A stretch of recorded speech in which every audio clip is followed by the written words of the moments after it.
बंद कर दो, बंद करता है, छोड़ दो।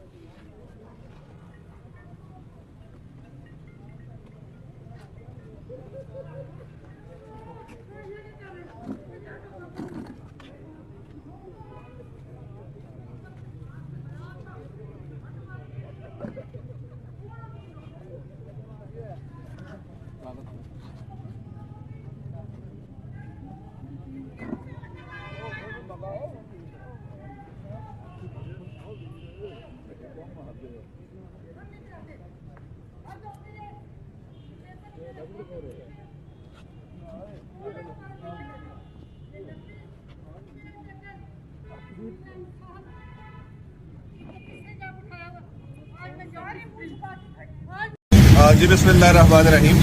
मैं राना मुदस्सर उमर एडवोकेट।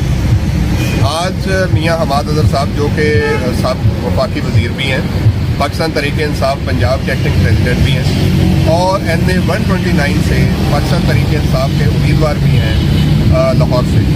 आज उनके कागजात नामजदगी जो है वो जमा कराने के लिए हम आर ओ के दफ्तर गए। RO साहब के दफ्तर के बाहर पुलिस की नफरी और SHO और बहुत सारी पुलिस और भी खड़ी। उन्होंने हमें अंदर जाने नहीं दिया।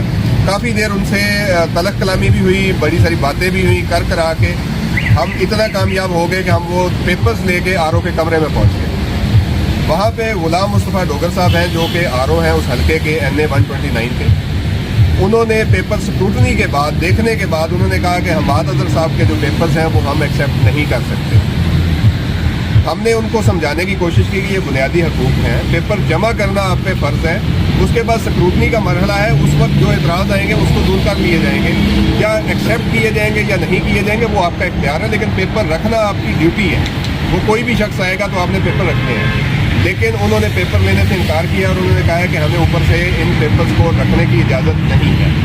तो चूँकि इस तरह का जो एक्ट है वो बुनियादी तौर पे ये जो बुनियादी हकूक़ हैं, आइन की खिलाफ वर्जी भी है और एक इंसान का इलेक्शन लड़ने का जो हक़ है और किसी भी पार्टी से एक उम्मीदवार जो है उसके हकूक़ को सल्ब किए जा रहे हैं। तो मेरा ख्याल है कि इलेक्शन कमीशन ऑफ पाकिस्तान और चीफ जस्टिस ऑफ पाकिस्तान जिन्होंने इन इलेक्शन की आज़ादाना और मुनसिफाना कराने का अहकाम जारी किए थे और उसके बाद लेटर ऑन फिर एक सुप्रीम कोर्ट का हुक्म जारी हुआ था जिसके मुताबिक IGs और कंसर्न जो गवर्नमेंट्स थी उनको ऑर्डर किया गया था कि ये जो एक पार्टी के साथ ज़्यादती हो रही है ये नहीं होनी चाहिए और फ्री एंड फेयर इलेक्शन कराने चाहिए।